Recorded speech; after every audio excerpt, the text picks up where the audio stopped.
Long roots پر یہ سلسلہ کب سے پھر شروع ہو سکے گا؟ ظاہر ہے ابھی ایک انیشل سٹیپ آپ نے 250 300 یا 350 کلومیٹر کے لیے اٹھایا ہے، لیکن کراچی ٹو لاہور یا پنڈی ٹو کراچی یا جو دیگر اور بڑے روٹس ہیں، ان پر پھر یہ کب ہمیں الیکٹرک بسیں دوڑتی ہوئی سڑکوں پر نظر آئیں گی؟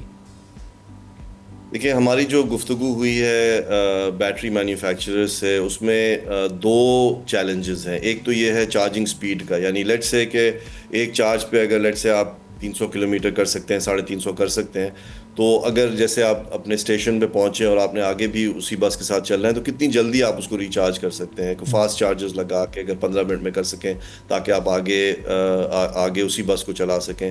ایک تو چیلنج یہ ہے، یہ دیکھنا ہے کہ یہ کور ہو سکتا ہے کہ نہیں، یا کتنی جلدی یہ کور ہو سکتا ہے۔ دوسرا یہ ہے کہ اسی بیٹری سائز اور اسی بیٹری ویٹ کی بیسس پہ جس کو انرجی ڈینسٹی کہتے ہیں، وہی اسی سائز میں جو اب 350 کلو واٹ آور کی بیٹری لگتی ہے، وہی 600 کلو واٹ آور کی ہو جائے، 700 کلو واٹ آور کی ہو جائے۔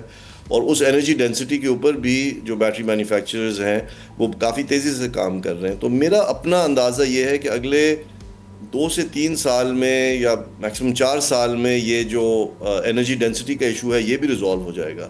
تو ابھی تو ٹیکنالوجی وہاں نہیں پہنچی ہے، لیکن میرا اپنا خیال ہے 3 سے 4 سال میں آپ دیکھیں گے کہ ٹیکنالوجی ادھر پہنچ جائے گی اور پھر یہ بسیں لانگ روٹ پہ بھی چلیں گی۔ صحیح۔ اور فیض صاحب، جو 2030 کا جو اس حکومت کا بھی ایک ویژن ہے، ایک ٹارگٹ ہے کہ 30% اپنی ٹرانسپورٹ کو الیکٹرک وہیکلس میں شفٹ کر دیا جائے، تو اب یہ ڈیوو کے اس انیشیٹو کے بعد خاص طور پر یہ کافی حد تک پریکٹیکل اور اچیویبل آپ کو نظر آ رہا ہے؟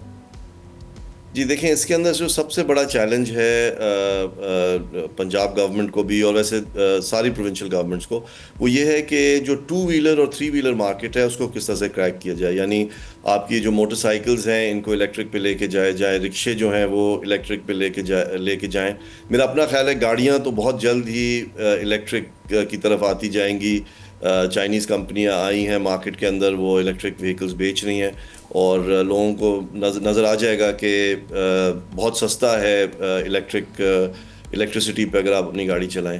جو اصلی جو ایشو ہے وہ 2 اور 3 ویلر کا ہے، اور اس میں بھی وہی جو چیلنج ہے وہ سامنے آتا ہے کہ جو الیکٹرک موٹر بائک ہے وہ پیٹرول بائک سے خاصی مہنگی ہے، اور چونکہ لوگ جو خرید رہے ہوتے ہیں وہ ان کی اتنی استطاعت نہیں ہوتی کہ وہ مہنگی موٹر بائک خریدیں اور پھر اوور ٹائم جو ہے وہ کم بجلی کی قیمت ہونے کی وجہ سے وہ ریکوپ کریں وہ اپنی انویسٹمنٹ۔ تو وہ ایک چیلنج ہے جو کہ کور کرنا ہے کسی طرح سے، لیکن اس پہ بھی میری نظر میں کافی تیزی سے کام ہو رہا ہے۔ تو انشاءاللہ آپ دیکھیں گے، میں تو پر امید ہوں کہ اگلے کچھ سال میں اسپیشلی بائی 2030 آپ ہر جگہ الیکٹرک سکوٹرز دیکھیں گے، الیکٹرک موٹر بائکس دیکھیں گے، انشاءاللہ الیکٹرک رکشے دیکھیں گے۔